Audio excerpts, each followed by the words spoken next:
उधो मोहि ब्रज बिसरत नाही, उधो मोहि ब्रज बिसरत नाही। वृंदावन गोकुल तन आवत, सघन तृणन की छाही, उधो मोहि ब्रज बिसरत नाही। ठाकुर जी गा रहे हैं इस पद को, स्वयं भगवान की वाणी है। उधो मुझे ब्रज भूला नहीं जाता, मैं वृंदावन को भूल नहीं पा रहा हूं, मैं क्या करूं? क्या क्या याद आ रहा है ठाकुर जी को? भगवान कह रहे हैं, प्रात समय माता जसमती और नंद देख सुख पावत, प्रात समय माता जसमती और नंद देख सुख पावत, माखन रोटी दयो सजाए अति ही साथ खवावे, उधो मोहि ब्रज बिसरत नाही। उधव सुबह उठते ही नंद बाबा और यशोदा मैया खाली पेट रहते हैं, क्यों? हमारा लाला जब उड़ जाएगा और वाके सुंदर मुखमंडल को जब देख लेंगे, अपनी गोद में बैठा करके पहले वाकू पवाएंगे, फिर मैं जो पाके छोड़ दूं वाकू नंद यशोदा दोनों पावे।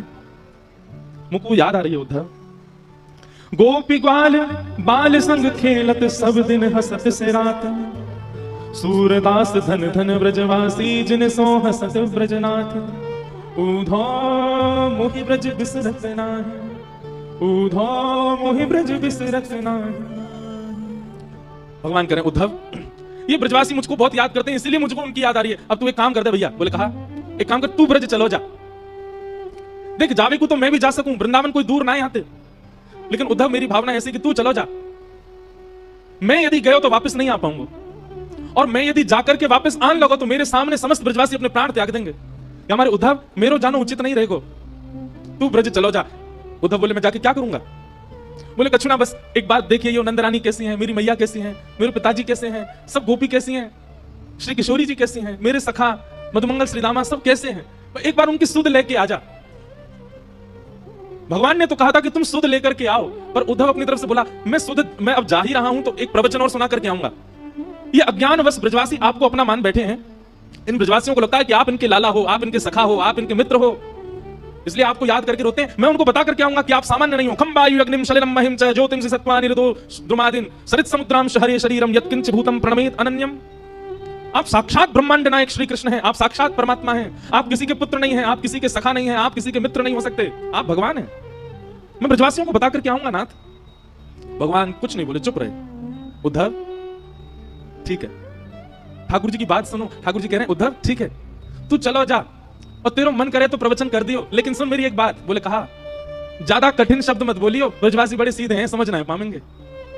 तू ज्यादा वेद वेदांत की बात करेगा, ज्यादा लच्छेदार वाणी बोलेगा, ज्यादा संस्कृत बोलेगा, भोले भाले बेचारे समझ ना पाएंगे। तू सीधी सीधी बात करके आइयो। उद्धव को अपने ज्ञान का अहंकार।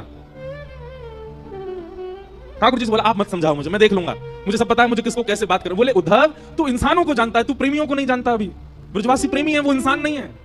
बंधुओं हम आपसे प्रार्थना करके एक बात कहें, आज भी ब्रजवासी चाहे जैसे हो, पर वो इंसान जैसे है ही नहीं, वो तो कोई अलग ही प्रेमी है। वो ब्रजवासी आपको गाली दे दे, ब्रजवासी अल्लड़ पने ते चले, ब्रजवासी कछु करे, वहां में आप गुण ही देखो। हमारे ठाकुर जी ने दुर्गुण नहीं देखे तो हम कौन होते हैं उनमें अवगुण देखने वाले? जैसे जैसे पहली बार प्रियतमा जब अपने प्रियतम को अपने पिता से मिलाती है तो बार बार अपने पिता को कहती है आप ज्यादा तेज नहीं बोलना, आप उसको ऐसे नहीं बोलना, आप पिताजी उसके पिताजी के बारे में कुछ मत बोल देना, आप धीमे बात करना, आप बहुत तेज बोल जाते हैं, वो डर जाएगा। अपने प्रियतम के लिए पक्ष लेती है और सबको समझाती है कि आप ऐसे मत बोलना। ब्याह के बाद भी जब पहली बार दामाद घर आता है तो बहन जो है वो पूरे घर को बोलती है ये बात उनसे मत कहना, ऐसे मत कहना, थोड़ा धीरे बोलना, थोड़ा ऐसे करना। क्यों? उनको बुरा ना लगे, क्योंकि प्रेम है ना। ऐसे मानो उद्धव को बार बार घूम घूम के ठाकुर जी समझा रहे, उद्धव ग्वालांत ऐसे बात मत करियो, मैया तो यूं मत कहियो, और तू बहुत कठिन बोला, ऐसे कठिन मत बोलियो। उद्धव जी रथ में बैठने लगे। ठाकुर जी उद्धव को इतना सिहा करके देख रहे हैं कि कितना भाग्यशाली उद्धव वृंदावन जा रहा है।